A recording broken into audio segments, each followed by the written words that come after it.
ইংরেজ চলে গেছে প্রায় ৮ দশক হয়ে গেল, কিন্তু উপনিবেশ আমাদের ভিতরে, বিশেষত আমাদের শিক্ষিত সমাজের ভিতরে ডালপালা মেলে চারিয়ে আছে আজও।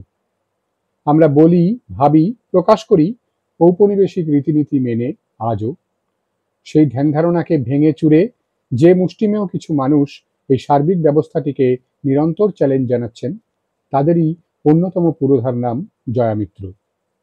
নদীবাঁধ, পরিবেশ নিয়ে তাঁর লেখালেখি বহু ভ্রান্ত ধারণার অবসান ঘটিয়েছে, ঘটিয়ে চলেছে নিরন্তর।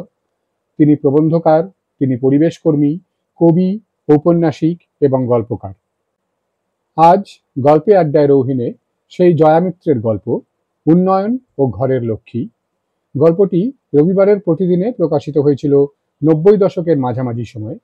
বর্তমানে এটি পাঠ করছি ২০০৫ সালে দেশ পাবলিশিং প্রকাশিত লেখকের শ্রেষ্ঠ গল্প সংকলনটি থেকে। আসুন শুনে নিই জয়া মিত্র রচিত গল্প উন্নয়ন ও ঘরের লক্ষ্মী, পাঠে আমি রৌহিন। সকালে ঘুম ভাঙলেও উঠতে যেন আর ইচ্ছে করে না উষালতার।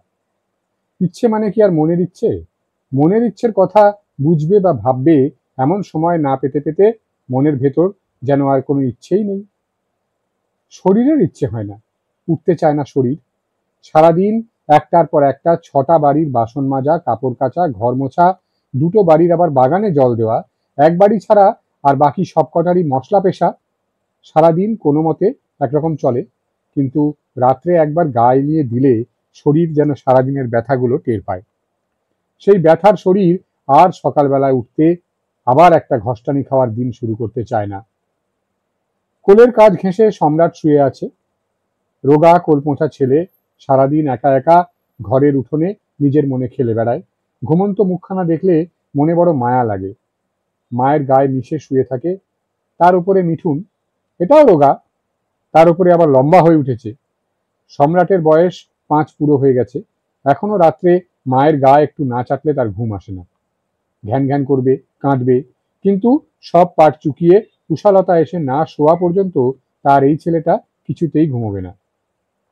এমন তো নয় যে শুলেই এক ঘুমে রাত কাবার।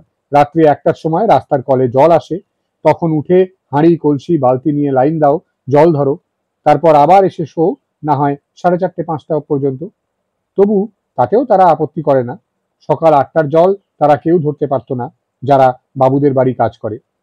ঘরে থাকা ছোট ছোট মেয়েরা কোনোদিন বা ধরত, কোনোদিন বা ধরতে পারতো না। তার চেয়ে এই ব্যবস্থা ভালো, সকালে খানিক আর রাতে খানিক। এক একদিন তো টিভিতে বই দেখতে দেখতেই ১২টা বেজে যায়। আজকাল আবার এই একটা নেশা হয়েছে, তাও উষালতা যায় মাসে ১০-এ। রাতের ঘুমটুকু না হলে সারাদিনের পর আর খাটতে পারে না সে। বাকি ৪ ছেলে মেয়ে যেমন তেমন করে মেঝের বিছানায় এখনো অঘরে ঘুমোচ্ছে। তাদের মাথার কাছে ওপাশের খাটিয়ায় সুবলও, তার মুখের পাশ দিয়ে লালা গড়িয়ে পড়ে বালিশের একটুখানি জায়গা ভিজে গিয়েছে। আলো ফুটে উঠেছে বাইরে। উষালতা তার ছোট ২ ছেলেকে নিয়ে চৌকির ওপরে শোয়। তার বড় সাপের ভয়। মন্ত্র পড়ে ঘরের চারদিকে অবশ্য বন্ধন করে দিয়ে গেছে তার জ্যাঠ শ্বশুর। আশপাশের ৫টা গায়ের মধ্যে সে বড় গুণিন। তার মন্ত্র কেটে ঘরে ঢুকবে এমন সাধ্য কোনো সাপের নেই, তবু উষালতা মেঝের বিছানায় শুতে পারে না। সে যখন ১৩ বছরের মেয়ে, তার মাকে কেটেছিল সাপে। বর্ষার শুরুতে মহাজনের জমিতে ধান রোয়ানোর কাজ ছেড়ে ১০টার সময় জলদি করে ঘরে ফিরে এলো। বড় মেয়েকে ডেকে বলল, ভাতের হাঁড়িটো কড়াই দিয়ে চাপা আছে, বাইর কর, ভাই বোনগুলোকে খাবার দেয়া যায়, নিজে খা, জলদি কর। কিছু না বুঝেই ভাই বোনদের দুজনকে ডেকে ভাত, সজনে শাক, কুচো মাছের ব্যঞ্জন খাইয়ে দিয়েছিল উষালতা। তখনও গায়ে গায়ে খেতে এমন পোকা মারা বিষের চল হয়নি। ধান ক্ষেতের জলে ঘুঘি পেতে এক এক মুঠো কুচ মাছ পাওয়া যেত। বর্ষার সেই ব্যঞ্জন তেঁতুল দিয়ে রাখত মা। তো সেই খাবার তারা খেতে খেতেই মা ঘরের দরজার কাছে শুয়ে পড়েছিল। বলেছিল, উশি রে, সাপে কাটছে আমাকে, আমি আর বাঁচবো লাই, টুকু জলদি জলদি খাই লিয়ে আমার পাশটিতে এসে বস বিটি। ভাত ছাড়ে উঠো নাই মা, আমি মরলে ও ভাত তো খাইতে পাবি নাই, হাঁড়িটো ফেলতে হবে। ফেলা যাবে জেনেও আর ভাত মুখে দিতে পারেনি সেই ১৩ বছরের উষালতা। তার কোলে সবচেয়ে ছোট ভাই ছিল, যার বয়স তখন পুরো ৩ বছরও হয়নি। তার আছাড় খেয়ে পড়ে কান্নার মধ্যেই মায়ের মুখ চোখ কালো হয়ে গিয়েছিল, ফেনা ভাঙছিল মুখে। মায়ের সেই মুখ জীবনে আর ভুলতে পারল না উষালতা। সেই মরা মুখই সাপের ভয় হয়ে সারা জীবন তার সঙ্গে রয়ে গেল। কোনোদিন মেঝেতে ছেলেদের সঙ্গে বিছানায় শুলে চমকে আতঙ্কে ঘুম ভেঙে গিয়েছে। 5 বছর হয়ে গেল, তবু এই ঘর যেন এখনো অভ্যেস হলো না তার।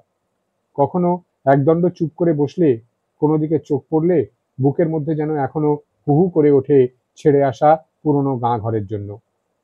চাষিবাসী লোক তারা, কেমন সুন্দর ছড়ানো জায়গার মধ্যে ছিল তাদের গ্রাম।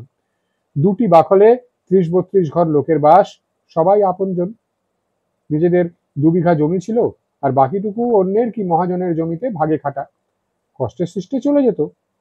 কিন্তু কি যে এক রাস্তা তৈরি শুরু হলো, বর্ধমান নাকি দুর্গাপুর থেকে সব গাড়ি আর ট্রাক যেন একেবারে সাঁই সাঁই করে বিহার কি দিল্লি পৌঁছে যেতে পারে। সে হোক, রাস্তা হোক, গাড়ি যাক, তাতে তাদের কি। কিন্তু সেই রাস্তা যাওয়া ঠিক হলো তাদেরই গাঁয়ের উপর দিয়ে, তাদের আশেপাশের আরো 6টা গাঁয়ের উপর দিয়ে। প্রথমে তো তারা বিশ্বাসই করেনি। কতখানি দূরে মাটি খুঁড়ে মাটি ফেলে জমি উঁচু করার কাজ হচ্ছিল, সেখান থেকে সেই রাস্তা তাদের এসব গাঁয়ে আসবে কেন, যখন কিনা চারধারে এত বড় খোলা মাঠ পড়ে রয়েছে, সে তারা ভেবে পাচ্ছিল না। তবু তাদের গ্রাম ছাড়তে হলো। একা তাদের নয়, বুড়াবাটি, জোরগাছা, বালিডি, মোট 6টি গাঁয়ের লোককে। আর কেমন ভাবে ছাড়া? হ্যাঁ, বলেছিল বটে লোকজনা যে এবার সরকার মানবে না, গ্রাম ছাড়তেই হবে। তবু তারা বিশ্বাস করেনি। প্রধানের কাছে গিয়েছিল কয়েকজনা মিলে। প্রধান ভরসার কথা কিছু শোনাননি।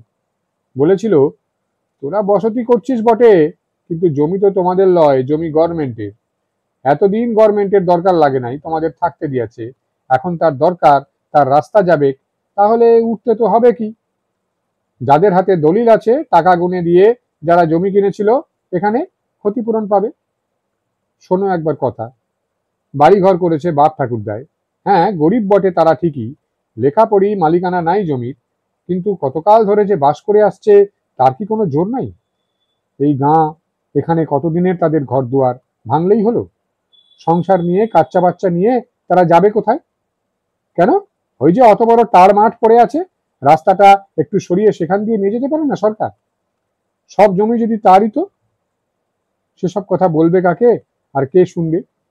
ভরা ভর্তি বর্ষার মধ্যে মস্ত বড় বড় গাড়ি এনে ধাক্কা দিয়ে ভেঙে দিল তাদের ঘর। রাত্রি 3টের সময় সব লোক ঘুমে, তার মধ্যে দরজায় ধাক্কা দিয়ে সকলকে বলল, শিগগির ঘর থেকে বেরো, নইলে চাল চাপা হয়ে মরবে। কি করে যে প্রাণটুকু নিয়ে ছুটে বাইরের মাঠে এসে দাঁড়িয়েছিল তারা, বাচ্চা কাচ্চা, বুড়া বুড়ি সব নিয়ে, সেই উর্পঝরণ বৃষ্টির মধ্যে। চারিদিকে কান্নাকাটি, মেঘের ডাক, বৃষ্টির আওয়াজ, আর তার মধ্যে সেই দানোর মতো বিরাট যন্ত্রগাড়িটার ধাক্কায় তাদের ঘর গৃহস্থালী ভেঙে পড়তে লাগলো। সেই কাদার স্তূপের মধ্যে থেকে পরদিন হাতড়ে হাতড়ে একটি একটি করে বাসন, জামা, মায় কাঁথা কানি যে যখনই পারল কুড়ালো। কি বা কুড়াবে? একটি কতকালের ঘর, তার যে কত মায়া, কত দিনের কত যত্নে এক একটি করে রাখা গৃহস্থালীর জিনিস কটি, আর নিজেদের ঘর বাড়ি, বাড়ি তো সংসার। তারপর সুবলের এই জ্যাঠার গায়ে এসে ওঠা, বাকি সব যে যেদিকে পারলো গেল। সেই বউ হয়ে আসা স্তক, যাদের সঙ্গে ওঠা বসা, তারা যে যেথায় পারলো গেল। একটি রাত্রিরের ধাক্কায় সব শেষ। জনমেও বুঝি আর দেখাশোনা হয় নাই। কেউ গোবিন্দপুর, কেউ শীতলা, কেউ কালীপাহাড়ির দিকে। এই জোরবাড়ি গাঁ একেবারে রাস্তার ধারে, কেমন চিপাচিপি। সামনে জমি আছে কি নাই, তারপরেই রাস্তা। সারাদিন ধাঁ ধাঁ গাড়ি চলে সেইখানে, বুকের মধ্যে ধর্মর করে। এক পাশে পলিটেকনিকের টানা উঁচু দেয়াল, অন্যদিকে আগে যেগুলি ফাঁকা মাঠ ছিল, বর্ষায় চাষ হতো বলে বর্ষায় মাঠের আলে আলে আর শুকনো দিনে মাঠের মাঝখান দিয়ে হনহনিয়ে হেঁটে হাউজিংয়ের বাড়িগুলোতে কাজ করতে আসতো তারা এক ঝাঁক মেয়ে বউ। সেই মাঠগুলিতেও মাটি ভর্তি করে কত নতুন নতুন খুপড়ি খুপড়ি কোয়ার্টার হয়েছে।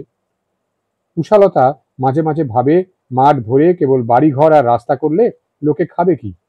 ধান চালও তো লাগবে, ইটকাঠ কি আর খাওয়া যায়? খেতে মাঠে কাজ করা অভ্যাস বদল করে কোয়ার্টারের বাবুদের, বৌদিদের সংসারের কাজ শিখতে হয়েছে নতুন করে। এখন নিজের কাজ পাট সেরে এসে উঠোন ঝাঁট দিয়ে উনুনে আঁচ দেয় সে। বড় 2 ছেলে গোবিন্দা আর রাজেশকে ডাকাডাকি শুরু করতে হয়। ততক্ষণে সুবল মাঠ হয়ে আসে। ছোট মেয়েটা উঠে পড়ে। হাঁড়িতে জল আর চিনি ফুটতে দিয়ে উষালতা এবার শব্দ করে গেলাস কটি মেঝেতে নামায়। ওই শব্দ পেলে তবে তার ছেলেরা কাঁথা ছেড়ে উঠে আসবে। মুখে কোনো মতে একটু জল দিয়েই চায়ের গরম গেলাসগুলো নিয়ে বসবে জড়ো হয়ে। সুবলও বসবে ওদের সঙ্গেই, যেন সেও তখনকার মতো উষালতার ছেলে মেয়েদেরই একজন। মনে মনে জিভ কাটে উষালতা। ছি ছি, গুরুজন হয় না? তার ছেলাপিলার বাপ তাকে নিয়ে এমন কথা মনে করতে আছে? কিন্তু রোগা ছোট্ট চেহারার মানুষটা যেমন করে চায়ের গেলাসটি বাড়িয়ে গুটিসুটি হয়ে বসে থাকে, তা দেখে ওই কথা তো মনে আসবেই। এখন দেখে কেউ বিশ্বাস করবে যে নেশা করে এসে এক একদিন রাত্রে কি হাঙ্গামাই না করে এই লোক? ওই পাকানো চিমড়ে চেহারায় অত জোর যে তখন কোথা থেকে আসে তাও ভাবা যায় না। অবশ্য এ পাড়ায় ওইটাই চাল। পুরুষ মানুষেরা হাতে দুটো পয়সা পেলেই নেশা করে আসবে, আর শুরু হবে চিৎকার চেঁচামেচি। এমনিতে দেখো, ভিজে ভালো মানুষ গোছের লোক এক একটা। আর ভালো মানুষ না হয়ে ডাকাবুকো হবার জন্য যে দম চাই, তা থাকবে কোথা থেকে? কি খাবার জোটে সারাদিনে যে দম হবে? কিন্তু সেই সব লোকই এক একদিন নেশা করে এসে কি মেজাজ! আর যত দাপট তো ঘরের বউদের ওপর। যে বউগুলোর বয়স কম, সাদাহ্লাদ আছে, তারা এক একজন মারও খায় খুব।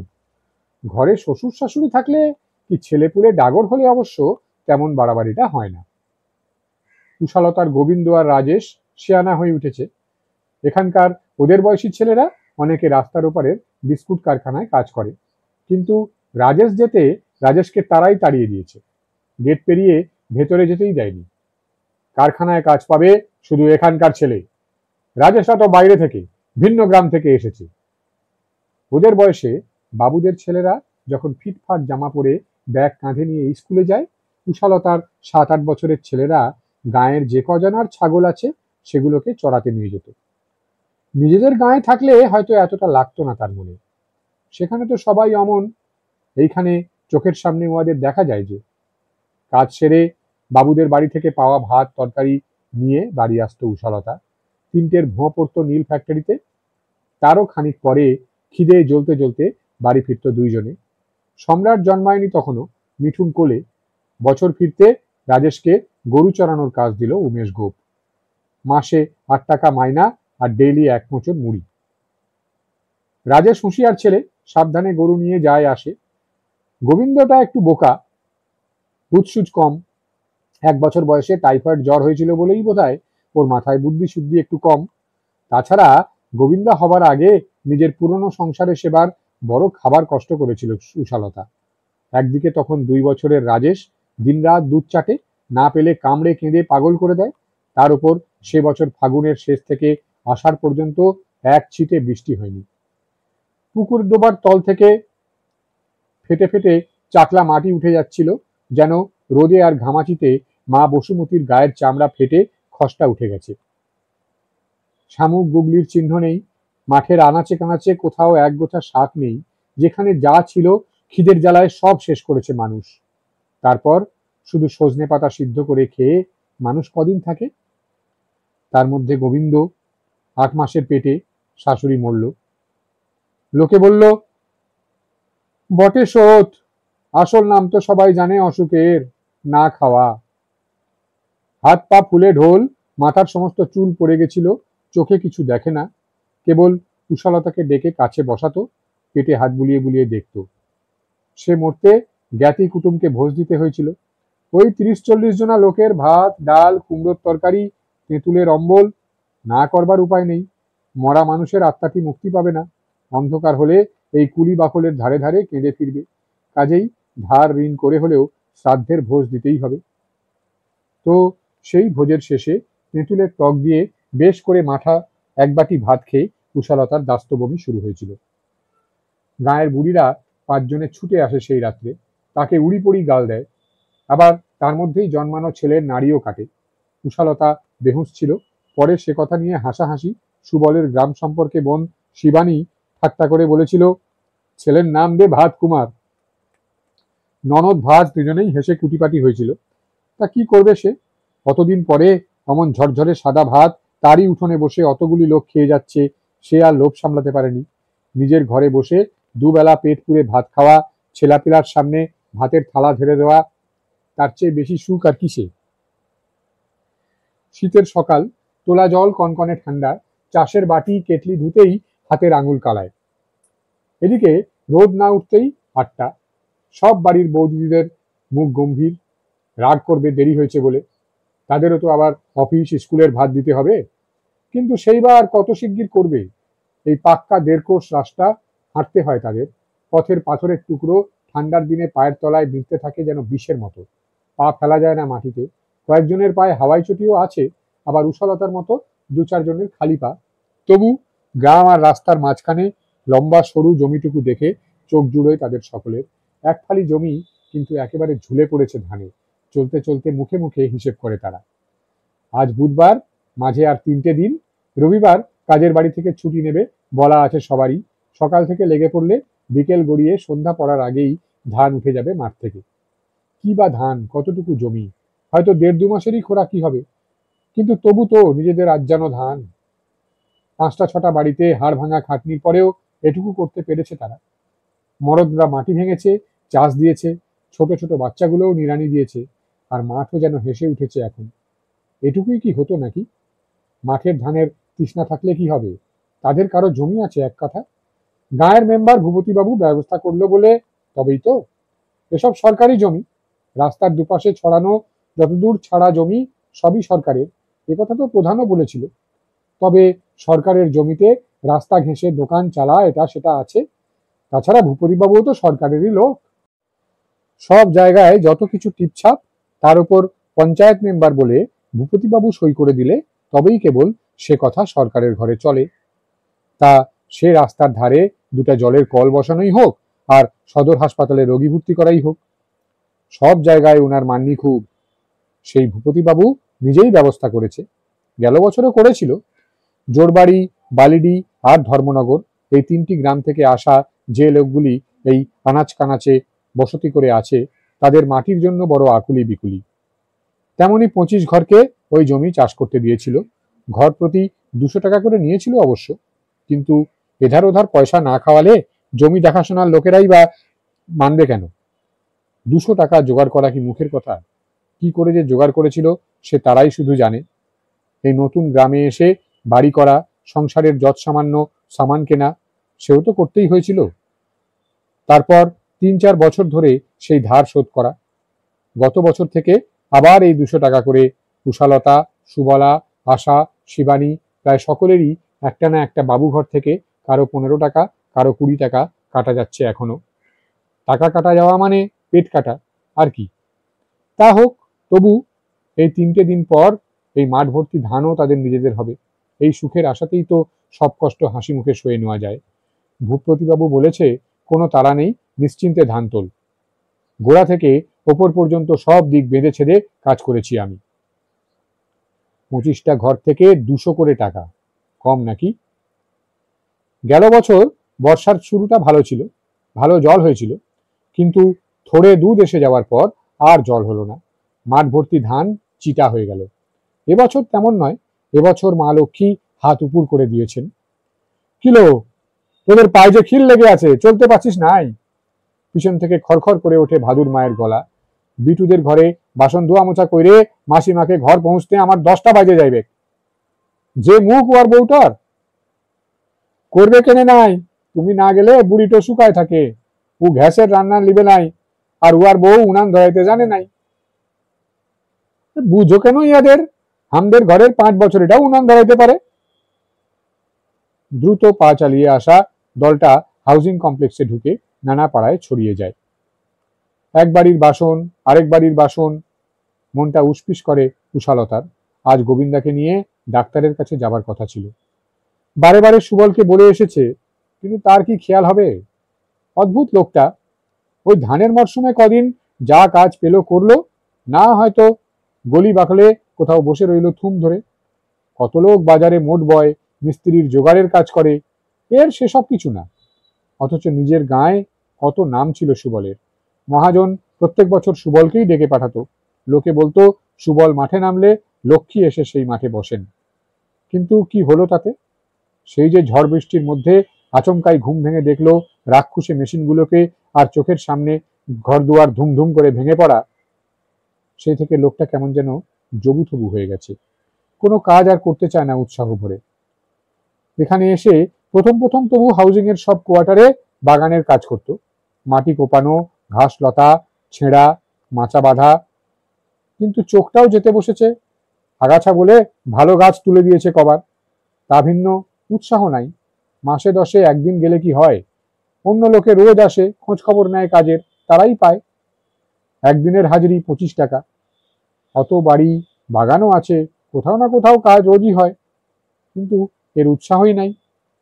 অবশ্যই কাজ করলেই বা কি, যা পয়সা পাবে তার একটিও তো ঘরে আসবে না, সংসারেরও কাজে লাগবে না, সব দিয়ে আসবে ভাটিখানার দুয়ারে।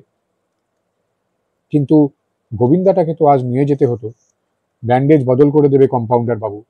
কদিন দিয়েছিল হাউজিং এর রাস্তার মোড়ে চায়ের দোকানের কাজে, সুদবুদ কম ওই ছেলের, গুছিয়ে কাজ করতে পারে না, এক সসপ্যান ভর্তি চা হাত তোলে গায়ে উল্টে গেছে। দোকানদারেরই বা কি বিবেচনা, অতটুকু ছেলেকে কেউ ওই জ্বলন্ত উনান থেকে সসপ্যান ভর্তি চা নামাতে দেয়? একটা পা পুরোটা, আরেকটা পায়ের পাতা যেন সেদ্ধ হয়ে গেছিল। আজ 1 মাসের উপর ভুগছে, সবাই বলেছিল পোড়া রোগী হাসপাতালে দে, তুই সারাদিন ঘরে রহিস নাই, কে দেখভাল করে? কিন্তু হাসপাতাল ঢের দূর, কমসে কম 10 কিলোমিটার। তারপর সেখানে ধনুষ্টঙ্কার কলেরা রোগীদের সঙ্গে একটা ছোট ঘরে একসাথেই রাখে পোড়া রোগীদেরও।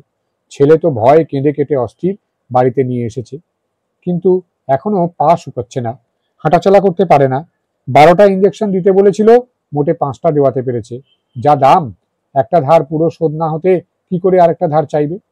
সেজন্যই রবিবারে ধান কাটার ছুটি নেবে বলে আজ আর ছুটি নিতে পারলো না।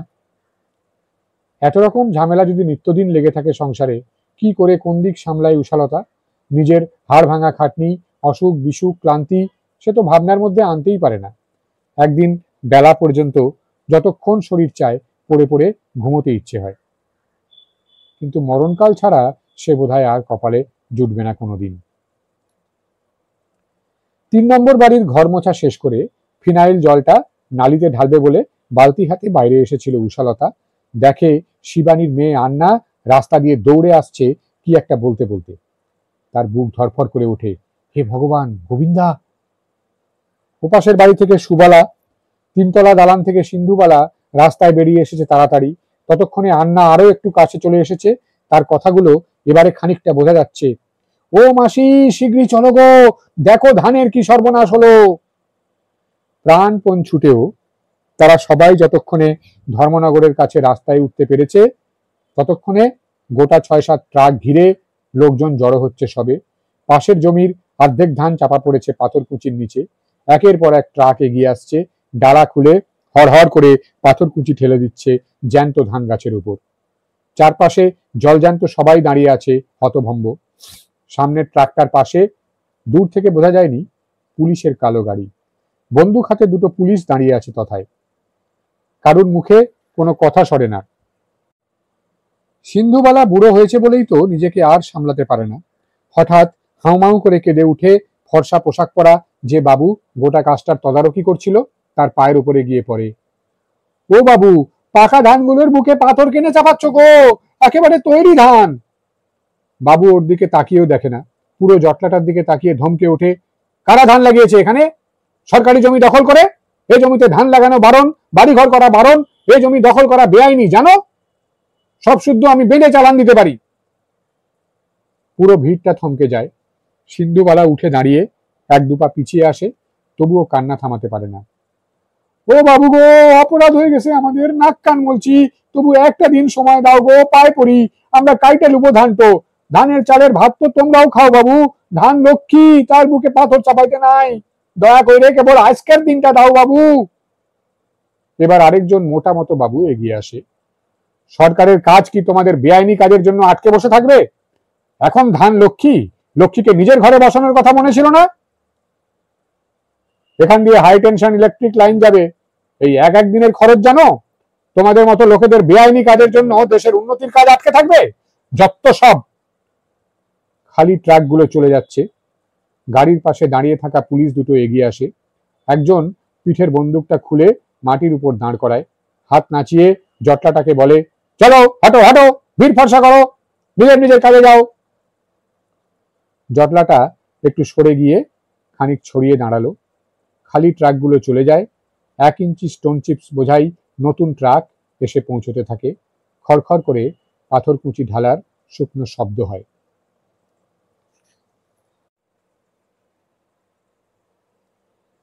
এতক্ষণ আমার কণ্ঠে শুনছিলেন জয়া মিত্রের ছোট গল্প উন্নয়ন ও ঘরের লক্ষ্মী।